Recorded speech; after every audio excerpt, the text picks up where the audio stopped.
Kelompok 1 ingin mempresentasikan tentang gempa vulkanik dan mitigasi bencana banjir di Tanjang. Perkenalkan, nama saya Najwa Zahra, absen 23. Perkenalkan, nama saya Sabrina Revalenianda, absen 8. Perkenalkan, nama saya Dwi Ratna Listi, absen 10. Perkenalkan, nama saya Tina Laura Anastasia, absen 8. Perkenalkan, nama saya Irma Rudena, absen 15. Gunung Merapi. Gunung Merapi di perbatasan daerah istimewa Yogyakarta di Jawa Tengah. Letusan Gunung Merapi pada hari Selasa 26 Oktober 2010 mengakibatkan sedikitnya 353 orang tewas termasuk Bama Rijan. Letusan terjadi sekitar pukul 17.02 waktu Indonesia Barat. Sedikitnya terjadi hingga 3 kali letusan. Letusan diiringi keluarnya awan panas setinggi 1,5 meter yang mengarah ke Kali Adem ke Poharjo. Letusan ini menyemburkan material vulkanik setinggi kurang lebih 1,5 km.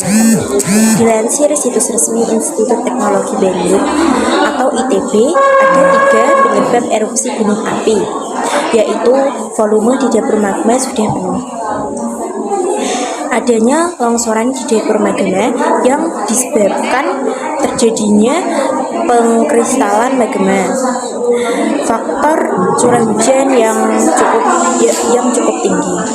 Skala VEI mulai dari 0 untuk letusan yang menghasilkan kurang dari 0,0001 km kubik ejecta atau partikel-partikel yang terlontar ke sekitar area gunung api.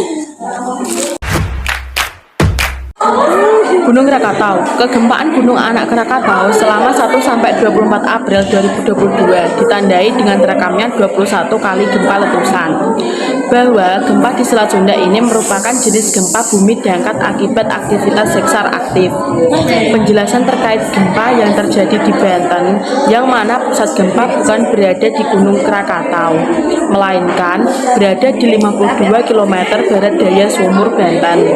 Gempa berkekuatan magnitudo 5,5 ini berasal dari barat daya Bayah, Banten dengan kedalaman 10 km. Hujan abu panas turun di daerah Ketimbang yang sekarang bernama Katibing di Provinsi Lampung. Ada ribuan orang meninggal di Sumatera dan hampir tak ada korban selamat di Pulau Sebesi.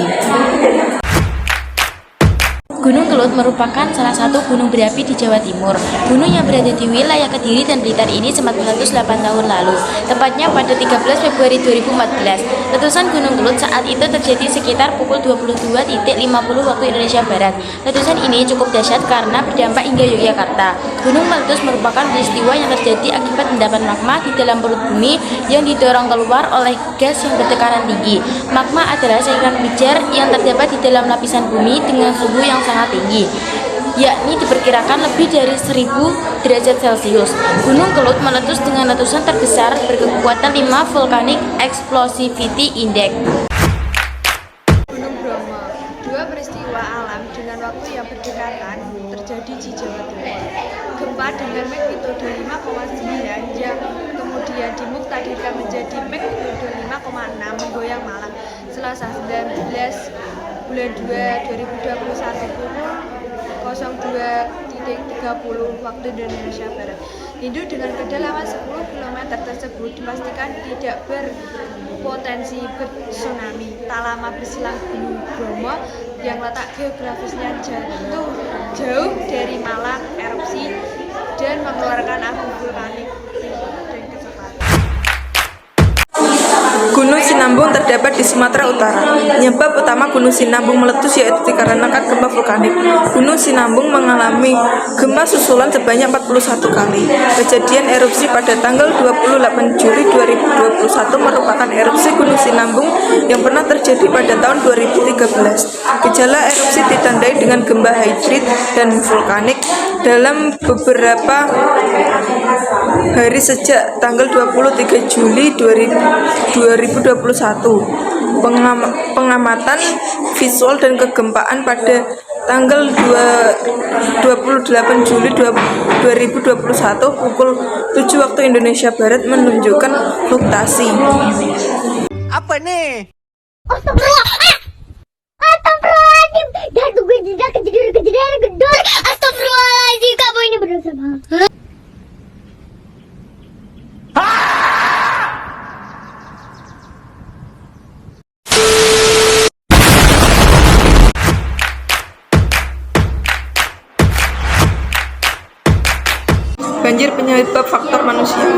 penyebab banjir oleh manusia berikutnya adalah karena kebiasaan buang sampah sembarangan yang akhirnya mencemari lingkungan sekitar. Lingkungan yang kotor terutama di daerah aliran sungai dapat membuat aliran air tersumbat oleh sampah dan membuat volume sungai yang melebihi kapasitas hingga terjadi banjir.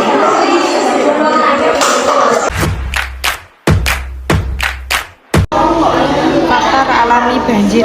Hujan menjadi faktor utama dari penyebab terjadinya bencana alam banjir, terutama hujan deras. Curah hujan tinggi mempunyai debit air sekitar 20-100 mm per jam atau hujan lebat yang terjadi berbagai wilayah di Indonesia.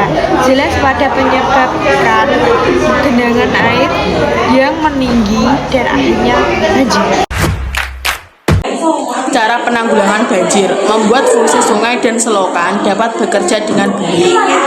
Sungai selokan adalah tempat aliran air sehingga jangan sampai tercemari dengan sampah atau menjadi tempat pembuangan sampah yang akhirnya menyebabkan sungai dan selokan menjadi tersumbat. Melakukan reboisasi tanaman, khususnya jenis tanaman dan pepohonan yang dapat menyerap air dengan cepat, memperbanyak dan menyediakan lahan terbuka untuk membuat lahan hijau. Untuk penyerapan air, hindari penebangan pohon-pohon di hutan secara liar dan juga di bantaran sungai, karena pohon berperan penting untuk pencegahan banjir. Sebenarnya, menebang pohon tidak dilarang bila kita menanam kembali pohon tersebut dan tidak membiarkan hutan gundul. Penyebab banjir di Tanjang yaitu meluapnya air banjir rawa. Curah hujan tinggi terjadi akibat limpasan air Sungai Juwene. Intensitas hujan tinggi yang terjadi beberapa hari terakhir ini membuat debit air sungai itu terus bertambah dan akhirnya meluap ke area persawahan dan pemukiman Desa Tanjang dan Kosean. Mitigasi bencana banjir di Tanjang. 1. Menjaga lingkungan sekitar. 2. Hindari membuat rumah di pinggiran sungai. 3. Melaksanakan program-program village dan reboisasi. 4. Buanglah sampah pada tempatnya. 5. Rajin membersihkan selokan air. 6. Membuat pemecah gelombang. Sekian video presentasi dari kelompok kami. Maaf jika ada kesalahan. Kami mohon maaf sebesar-besarnya. Assalamualaikum warahmatullahi wabarakatuh.